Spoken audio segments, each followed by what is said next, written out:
In 1965, His Divine Grace, A.C. Bhaktivedanta Swami Prabhupada, a Vedic scholar and holy man in the renounced order of life, left India for America to transform a bold vision into a historical reality of global dimension. To fulfill the desire of generations of Indian saints who wished to see India's timeless spiritual culture benefit the entire world, Srila Prabhupada left India and sailed to the United States.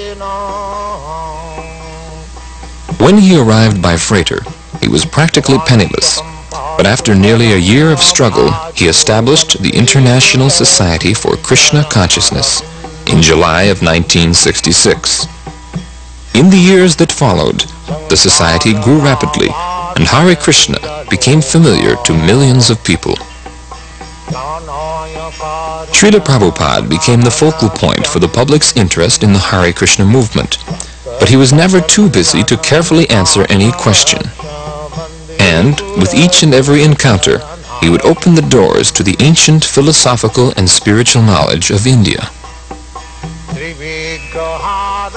An Acharya is one who teaches by example.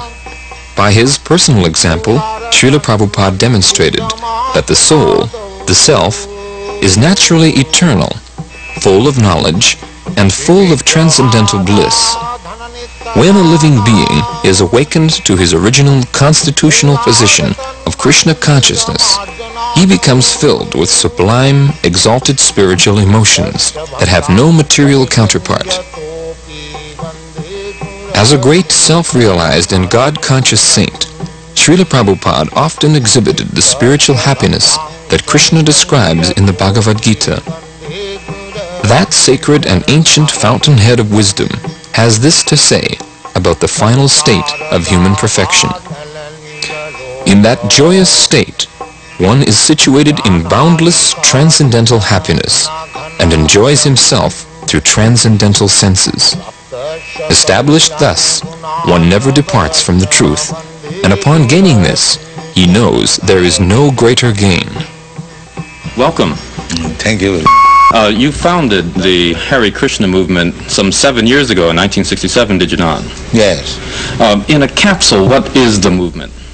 The movement is to awaken God consciousness of the human being. The human being is distinguished from the animals, that the animals cannot understand what is God. And if the human being also does not understand what is God, then he is animal. I see. And so your movement is to bring about an understanding of God among human beings. Yes. And Hare Krishna means what? Hare Krishna means addressing the energy of God. Hare means the energy of God, and Krishna means God. Okay, you were here yesterday and to attend your annual festival that was held here in Golden Gate Park, and we were there too. And in fact, here it is. A few thousand people came out to hear it. How many people are now disciples of the Krishna consciousness movement? Dedicated life, about 10,000. About 10,000 dedicated in ones. the Western world. Your Grace, is there any significance at all in the shaved head? Why are heads shaved? We keep ourselves very clean, that's all. Oh, it's just a cleanliness thing? Yes. Is there any significance in the color of the robe? At least at the present moment, people think that by keeping long hair, it becomes very beautiful. I see. Yes. So we are against it. Just as simple as that. Is there any significance in the yellow robes? Yellow robe is the dress, those who are dedicated. It could very well have been a blue robe. It's just something that was arrived at. This saffron. Your Grace, why do you feel that so many people are pulling away from the traditional religions in this country, such as Christianity and so forth, and going for the trying to understand the Eastern religions. We hear a lot of swamis and gurus and other type of yogi and so forth. Why do you feel that people are pulling away from the traditional Christian standards here? But we see that the Christian churches, especially I have seen in London, mostly closed. People are not interested, or the Christian leaders, they cannot make them interested. Why? Did Christianity fail the people, which is why they're turning to other things? Or? I think so. You say that Hare Krishna consciousness pretty much takes the absolute truths from the Bible, the Quran, the Torah, and the Vedic. Yeah, everywhere. Everywhere. Religion means to understand God. I understand, but do you feel that in getting truths from various places like the Bible and the Quran and so forth, don't you run into conflicts at all or contradictions in those particular philosophies? No, I don't find any conflict, because the ultimate goal is God. So you have to understand God and try to love Him. So you can go through any religious process. If the goal is attained, that you understand what is goal, and you try to love Him, then your life is perfect. Why do we see so many of your followers chanting almost all the time? Chanting means to keep association with God always.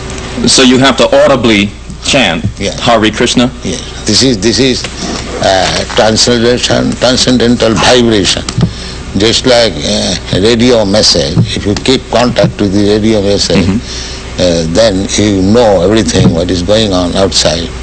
Similarly, this transcendental sound, Hare Krishna, if you chant, then you keep connection with God directly. Thank you very much, Your Divine Grace. It's been our privilege to talk with you and to meet you. Thank you. And hope that we can see you again when you return. Hare Krishna. Yeah. We'll be back with more news in just a moment.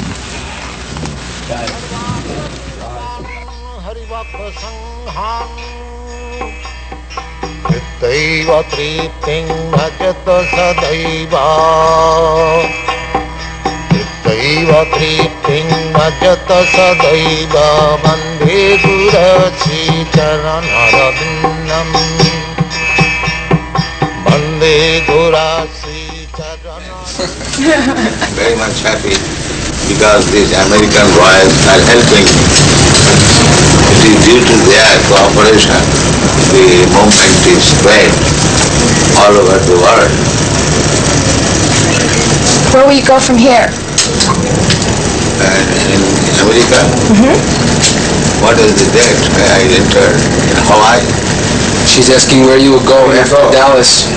Where will you visit? Oh, from Dallas I'll go to New Virginia. West Virginia. West Virginia? From there I'll go to London. Are you pleased with the Krishna movement in the United States? Do you think it's growing? What do you think? I think it is. And this pleases you. It is growing very fast. Do you Not think... only growing, but growing very fast. And the flowers of your country, the young generation, they are taking it very seriously. These boys, these girls, they are taking it very seriously. Do you think that the children you see here will carry on? We are creating another generation, Krishna conscious. So it will continue. What does Krishna offer that some of the other religious beliefs of the world? Krishna is God. So other religion who follow God consciousness, so there is no difference. It may be different some name, but religion means God consciousness. Without God consciousness, there is no religion. And what does worshiping in your way, is it any better than worshiping in another way? Is it a more direct contact with Krishna? Well, every way is nice, provided the followers are nice. Unfortunately, the principles are not followed. Just like in Christian religion, it is said, thou shalt not kill. But killing is very good thing here in the Christian world. Killing simply. So many slaughterhouses. That is not Christian religion. But followers, they do not follow the rules and regulations. That is regulated. Otherwise, it is very nice. Our also principle is no meat eating. That means there is no killing of animals. Every religion says like that, but the followers do not follow. The Krishna religion teaches that women are to be subservient to men always.